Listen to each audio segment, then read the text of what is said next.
आपल्याकडे एकच हत्यार होतं ना आगीचं. ती दाखवली की नरपशू घाबरायचा आणि ती त्याची भीती तुम्ही घालवली. आता कसं व्हायचं? खरं गाढवा, ते नरपशू झिंगरोबाच्या डोळ्याला घाबरणारच आहे की. मी फक्त त्याची आगीची भीती घालवली आहे. कारण सखुनी सांगितल्याप्रमाणे गावकऱ्यांनी विश्वास ठेवला असेल, नरपशू आगीला घाबरतो. मग ते मशाली घेऊन तयार असतील जोरदार, आणि जेव्हा नरपशू त्यांच्यावर हल्ला करल, त्यांच्या आगीला घाबरणार नाही, तेव्हा खोटं कोण पडेल? सखू. समजलं होय तिला? हा?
आज काय तो सोक्ष मोक्ष लागायलाच हवा. हो जीव धोक्यात आहे तिथं. हे काय, हे मोठ्या वाड्यात राहतात. आपला मालिक कोण? जणे हीच ती जिच्या पाय तुझं कुकू पुसलं.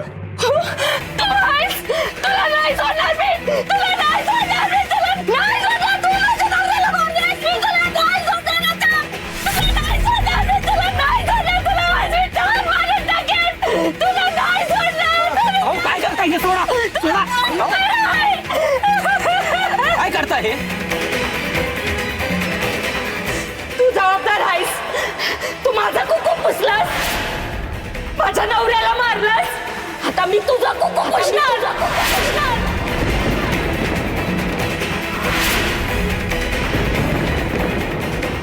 आता मी तुझा कुकू पुसणार.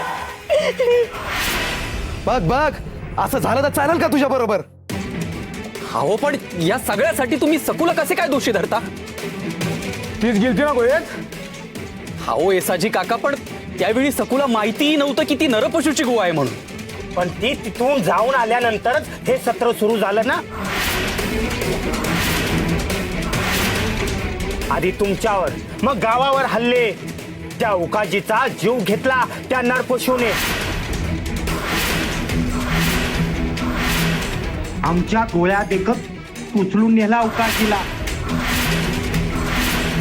अहो, पण तुम्हाला सकूने वाट दाखवली होती ना, उपाय सांगितला होता ना तुम्हाला.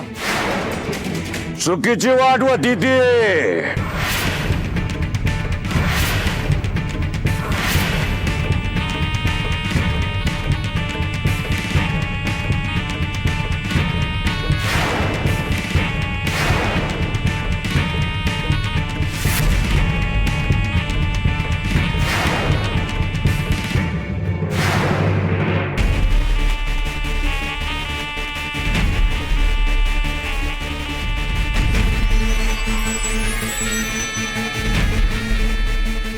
बाळा, अगं चुकीचा उपाय होता तो. कसं बाई या गावकऱ्यांची दिशाभूल केलीस तू? हा? नरपशु आहे तो, नरपशु म्हणजे माणसांना खाणारा. तो बिनारे वय आगीला न मसालीला.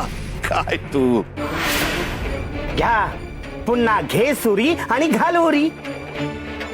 काल मी म्हंटलच होतं, पण तुम्ही सगळे तिला डोक्यावर घेऊन नाचलात. काल मी या जागी उभा होतो तेव्हा म्हंटल होतं की तो नरपशु आगीला घाबरणार नाही. बघा आता काय झालं. सखोर विश्वास टाकला, तो नकोच टाकायला होता. अहो पण मी आधी माझ्या नवऱ्याला परत आण आणि मग बोल.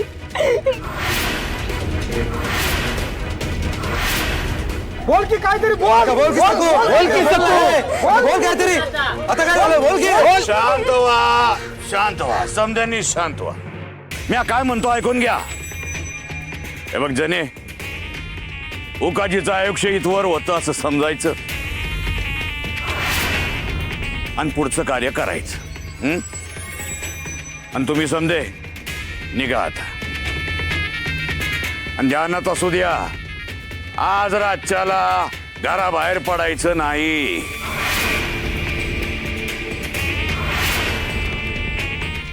हे बघा, या नागोजीवर विश्वास ठेवा. तुमचा समजा घोर या नागोजीवर सोपवा. यो नागोजी गावकऱ्यांसाठी आणि गावच्या भल्यासाठी काय बी करायला तयार आहे. माझी समधी शक्ती पण लावायला तयार आहे मी, पण त्यासाठी फकस्त आणि फकस्त या नागोजीवर विश्वास ठेवायचा. चिल्लर लोकांचं ऐकाल तर फसाल.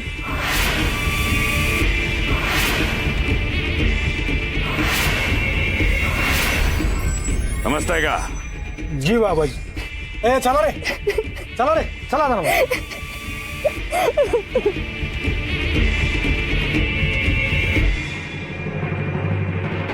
मनोरमे, सांग तुझ्या पोराला, माझ्यामुळं गावकरी गपगुमान माघारी गेलेत. नाही तर हिला इथं जित्त मारलं असतं. माझ्यामुळं वाचली सखू. कृपा बाबाजी. सखू, अगं आमच्या सूचना ऐकत जा की जरा. तुझ्या हातून काय बी घडू नये म्हणून आम्ही तुला मठात घेऊन गेलतो की नाही. का घेऊन गेलतो? तुझी काळजी आहे आम्हाला म्हणून. या इटवेड्या सखू